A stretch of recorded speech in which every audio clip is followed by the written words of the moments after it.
Good morning students, DAV e learning class में आपका स्वागत है। हम जिस विषय पर चर्चा कर रहे थे वो था पेनिनसुलर प्लेटू, प्रायद्वीपीय पठार। पेनिनसुलर प्लेटू या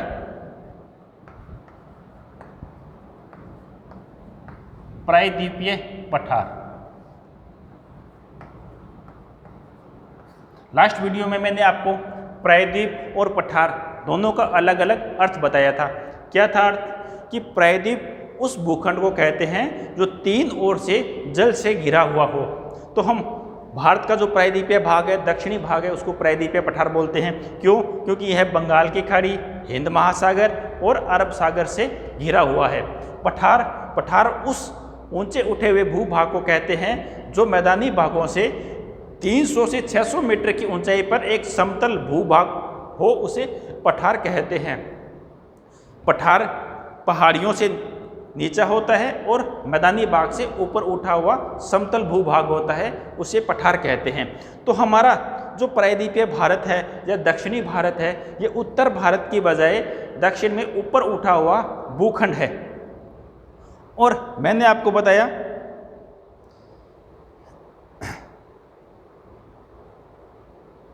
कि 22 डिग्री उत्तरी अक्षांश रेखा उत्तरी भारत के विशाल मैदान और प्रायद्वीपीय भारत या पेनिनसुलर प्लेटू को अलग करती है। कौन सी? 22 डिग्री नॉर्थ लैटिट्यूड उत्तरी अक्षांश इसको अलग करती है। अब हम बात कर रहे थे प्रायद्वीपीय पठार की। इसको दो भागों में विभाजित किया गया है। फर्स्ट ऑफ उच्चावच के आधार पर इसको विभाजित किया है। इंटरमीडिएट हिल्स, मध्यवर्ती पहाड़ियाँ, और सेकंड प्लेटू पठार। तो हमारा जो टॉपिक था वो इंटरमीडिएट हिल्स के बारे में हम चर्चा कर रहे थे। उसमें हमने किन किन पहाड़ियों या हिल्स की चर्चा करनी है? अरावली, विंध्याचल पर्वत, सतपुड़ा, पश्चिमी घाट और पूर्वी घाट, इन 5 माउंटेन्स हिल्स पर हम चर्चा करेंगे। तो इसमें हमने लास्ट वीडियो पर अरावली जो फर्स्ट भाग था, यानी कि इंटरमीडिएट हिल्स, मध्यवर्ती पहाड़ियों में 5 पहाड़ियाँ थी। फर्स्ट थी अरावली, सतपुड़ा, विंध्याचल, पूर्वी घाट और पश्चिमी घाट। इसमें हमने अरावली पर्वत श्रृंखला पर कल चर्चा की थी कि यह भारत की सबसे प्राचीन और वलित व अवशिष्ट पर्वत श्रृंखला है। इसकी औसत ऊंचाई 930 मीटर है। इसकी भारत में कुल लंबाई 692 किलोमीटर और राजस्थान में इसकी कुल लंबाई 550 किलोमीटर थी। अब उसके पश्चात जो नेक्स्ट आती है वो है विंध्याचल माउंटेन रेंज, विंध्याचल पर्वत श्रृंखला। कल मैप में भी मैंने आपको बताया था कि विंध्याचल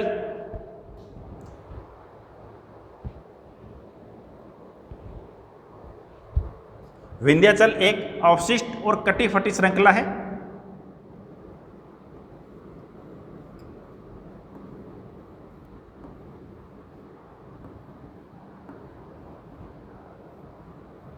यह लगातार श्रृंखला नहीं है। विंध्याचल पर्वत अवशिष्ट और कटा फटा हुआ है और इसको अलग अलग भाग को अलग अलग नाम से पुकारते हैं। जैसे first Vindhyachal, second Bhander, first Vindhyachal, second Bhander, third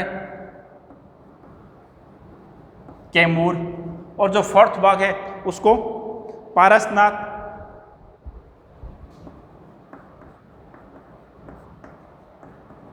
और लास्ट में राजमहल। विंध्याचल पर्वत श्रृंखला को अलग अलग नामों से जानते हैं। विंध्याचल, भांडेर, कैमूर, पारसनाथ और राजमहल की पहाड़ियाँ। क्यों? क्योंकि यह लगातार श्रृंखला नहीं है, कटी फटी श्रृंखला है, इसलिए इसको अलग अलग नाम से जानते हैं। कल हमने जिस पर चर्चा की थी वो थी अरावली। जैसा कि आप जानते हो राजस्थान में अवस्थित है।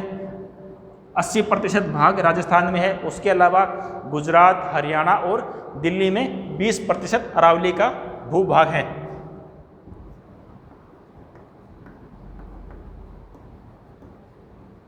अरावली।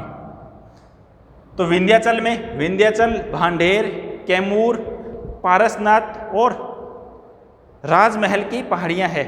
अब इसके विस्तार की बात आती है सबसे पहले कि विंध्याचल का विस्तार कहाँ है।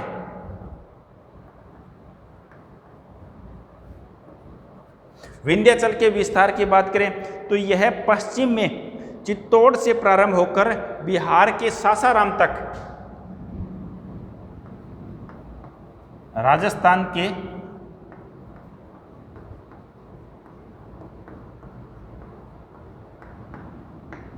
चित्तौड़गढ़ से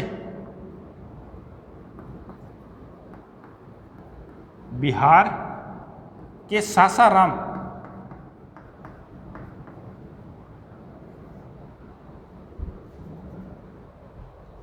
बिहार के सासाराम तक इसका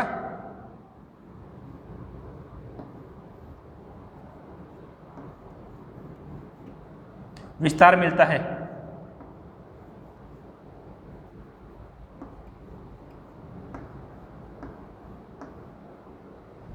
राजस्थान के चित्तौड़गढ़ से प्रारंभ होकर बिहार के सासाराम तक इसका विस्तार मिलता है।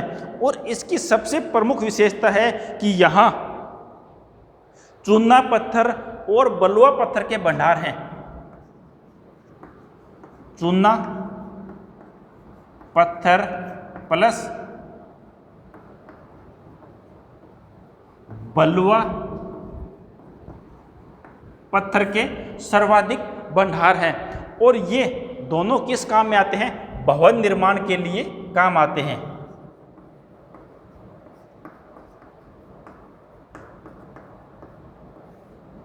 अब बात आती है कंपटीशन एग्जाम की, हम बात करें तो उसमें ये क्वेश्चन आता है कि भवन निर्माण के लिए कौन सी पर्वत श्रृंखला सहायक है? तो उसमें आंसर आता है विंध्याचल माउंटेन रेंज, विंध्याचल पर्वत श्रृंखला। क्यों? क्योंकि यहाँ सर्वाधिक मात्रा में जो पत्थर निकलता है वो भवन निर्माण के लिए उपयोग में लिया जाता है। अगर हम इसके उदाहरण देखें भवन निर्माण के कि इनसे जो पत्थर निकला है उसका निर्माण किस में किया गया है? आगरा के किले में, दिल्ली के लाल किले में, आगरा का किला, दिल्ली का लाल किला,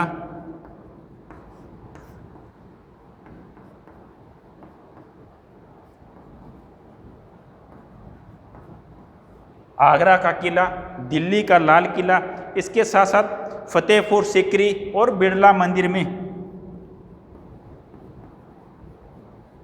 फतेहपुर सीकरी और बिरला मंदिर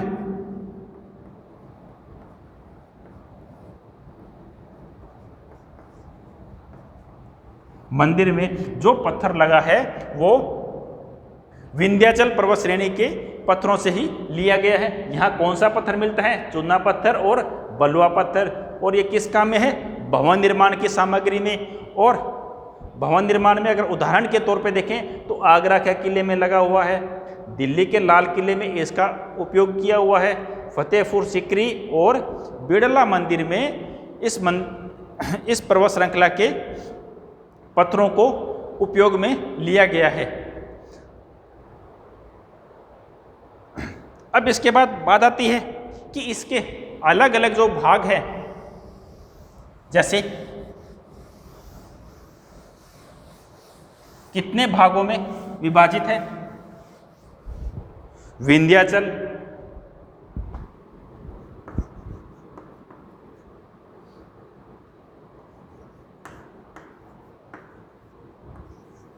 उसके पश्चात भांडेर,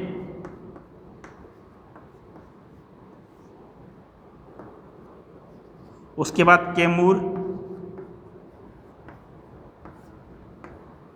उसके बाद पारसनाथ,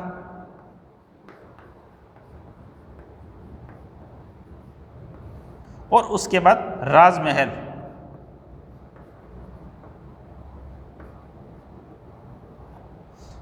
विंध्याचल 5 भाग हैं। विंध्याचल भांडेर, कैमूर, पारसनाथ और राजमहल की पहाड़ियों में विभाजित किया हुआ है या ये अवशिष्ट भाग है।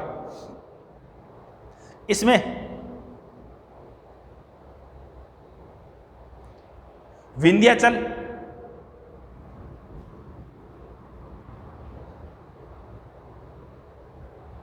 राजस्थान और मध्य प्रदेश में अवस्थित है। उसके पश्चात भांडेर और कैमूर मध्य प्रदेश में, यानी कि विंध्याचल का विस्तार देखें तो राजस्थान और मध्य प्रदेश में आता है। भांडेर और कैमूर का विस्तार देखें तो यह मध्य प्रदेश में है। पारसनाथ झारखंड में,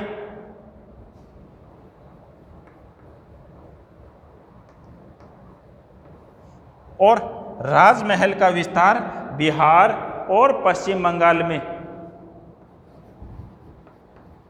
बिहार प्लस कुछ भाग वेस्ट बंगाल पश्चिम बंगाल में है।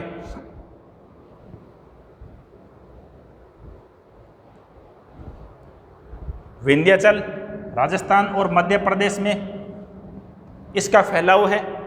भांडेर और कैमूर पहाड़ियाँ मध्य प्रदेश राज्य में फैली हुई है।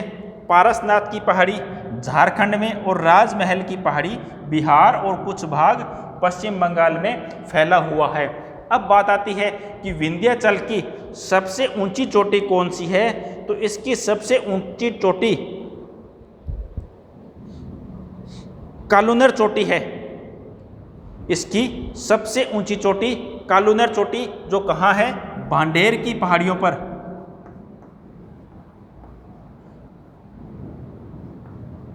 कालूनर, इसकी सबसे ऊंची चोटी का नाम है कालूनर, जो कहाँ है, भांडेर की पहाड़ियों पर, और इसकी ऊंचाई है 752 मीटर। कुल ऊंचाई है 752 मीटर। भांडेर की पहाड़ियों पर इसकी विंध्याचल की सबसे ऊंची चोटी अवस्थित है, जिसका नाम है कालूनर। हम बात करते हैं कि विंध्याचल जो पर्वत श्रृंखला है उसकी जो सर्वाधिक ऊंचाई वाली चोटी, उसका नाम है कालूनर। और कौन सी पहाड़ियों पर अवस्थित है, भांडेर की पहाड़ियों पर यह अवस्थित है। अब बात आती है, इसको गुडविल चोटी और सद्भावना चोटी भी कहा जाता है। कालूनर चोटी को गुडविल व सद्भावना चोटी के नाम से भी जाना जाता है। अब बात आती है कि विंध्याचल पर्वत श्रृंखला एक ब्लॉक पर्वत श्रृंखला है। विंध्याचल पर्वत श्रृंखला एक ब्लॉक पर्वत श्रृंखला है और इसके उत्तर में अरावली, इसके दक्षिण में नर्मदा नदी, उसके दक्षिण में सतपुड़ा, उसके दक्षिण में ताप्ती नदियां प्रवाहित होती है। तो ये थी विंध्याचल माउंटेन रेंज, जिसमें विंध्याचल, भांडेर, कैमूर, पारसनाथ और राजमहल की पहाड़ियाँ अवस्थित है, जिसमें सबसे ऊंची चोटी कालूनर है, जो 752 मीटर की ऊंचाई में बंढार की पहाड़ियों पर अवस्थित है। और यहाँ चूना पत्थर व बलुआ पत्थर की अधिकता रहती है, जिनका निर्माण मुख्यतः भवन निर्माण में किया जाता है। अब इसके पश्चात ये थी हमारी सेकंड। अब थर्ड आता है सतपुड़ा माउंटेन रेंज।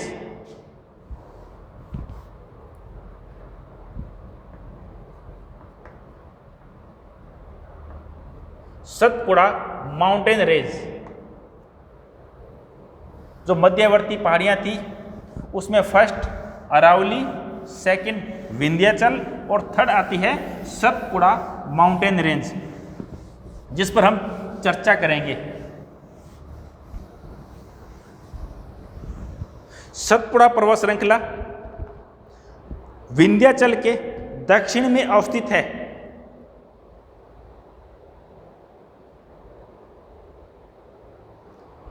विंध्याचल के दक्षिण में अवस्थित है।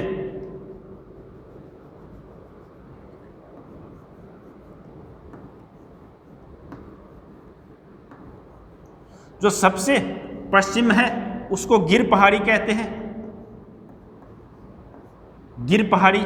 उसके पश्चात सतपुड़ा,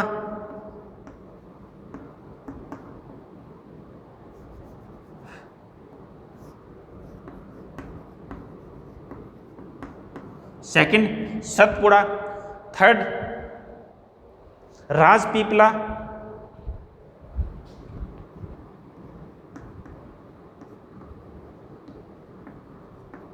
फोर्थ महादेव और 5 अमरकटक। गिर, सतपुड़ा, राजपीपला, महादेव और अमरकटक। उसके पश्चात बालाघाट और अजंता महाराष्ट्र में। इसके नीचे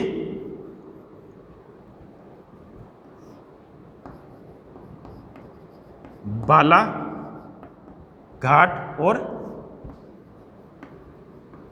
अजंता की पहाड़ियां ये महाराष्ट्र में है।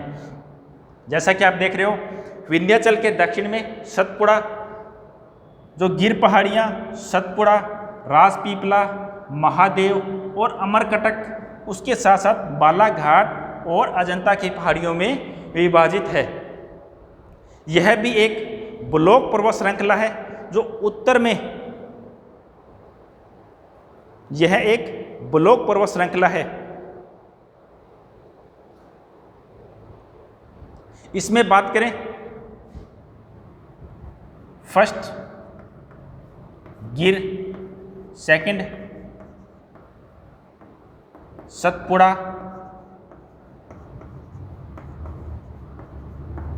राजपीपला, महादेव,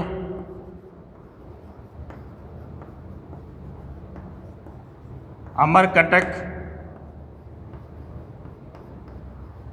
बालाघाट और अजंता की पहाड़ियों में विभाजित है। इसमें हम बात करें, गिर पहाड़ियाँ गुजरात राज्य में अवस्थित है। सतपुड़ा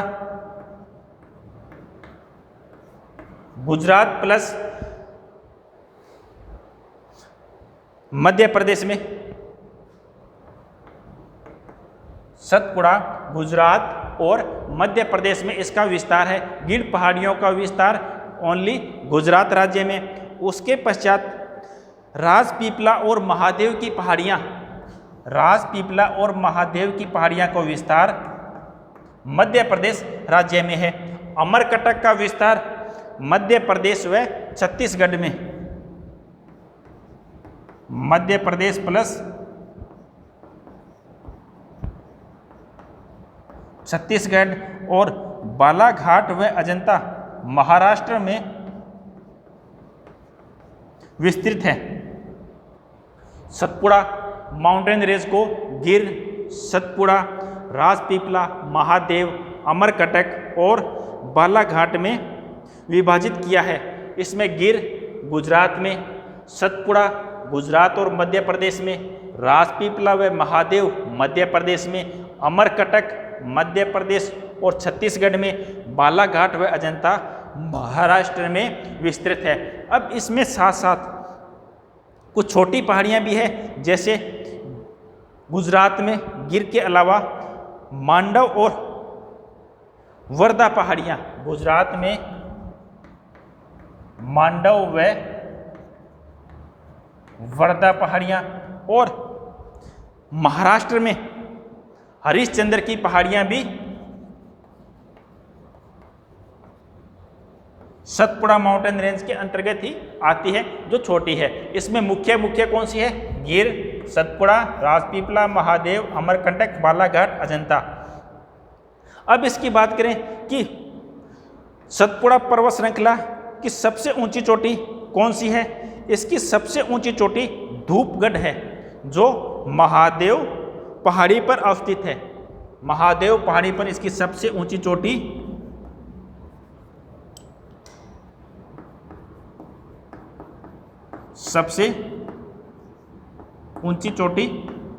जिसका नाम है धूपगढ़,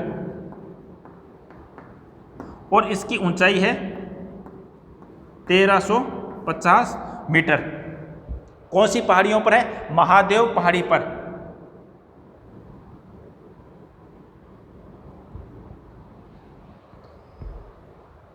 विंध्याचल की सबसे ऊंची चोटी कालूनर थी, जो 752 मीटर की ऊंचाई पर भांडेर पहाड़ियों पर अवस्थित थी। और सतपुड़ा की सबसे ऊंची चोटी धूपगढ़ है, जो महादेव की पहाड़ियों पर 1350 मीटर की ऊंचाई पर स्थित है। और धूपगढ़ की पहाड़ी पर ही मध्य प्रदेश का सबसे प्रसिद्ध हिल स्टेशन पंचमढ़ी भी अवस्थित है।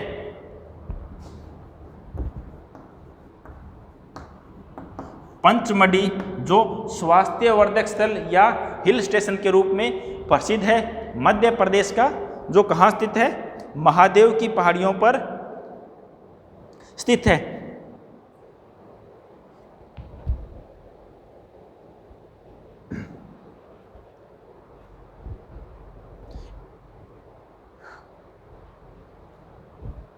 इसमें जो अमरकटक है, इसको मैकाल पहाड़ी भी कहते हैं।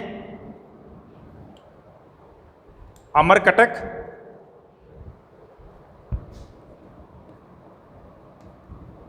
मैकाल पहाड़ी भी इसको कहते हैं। अमरकटक या मैकाल। तो ये थी सतपुड़ा माउंटेन रेंज।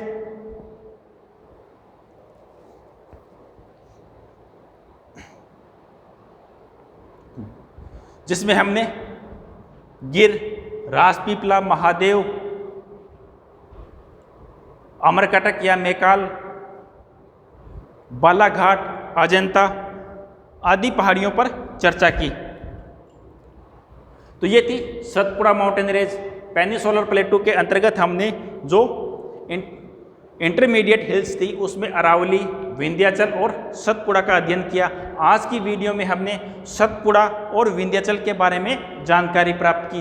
तो सतपुड़ा में कौन कौन सी है? गिर, सतपुड़ा, राजपीपला, महादेव, मैकाल, बालाघाट, अजंता, ये इसकी प्रमुख पहाड़ियाँ हैं।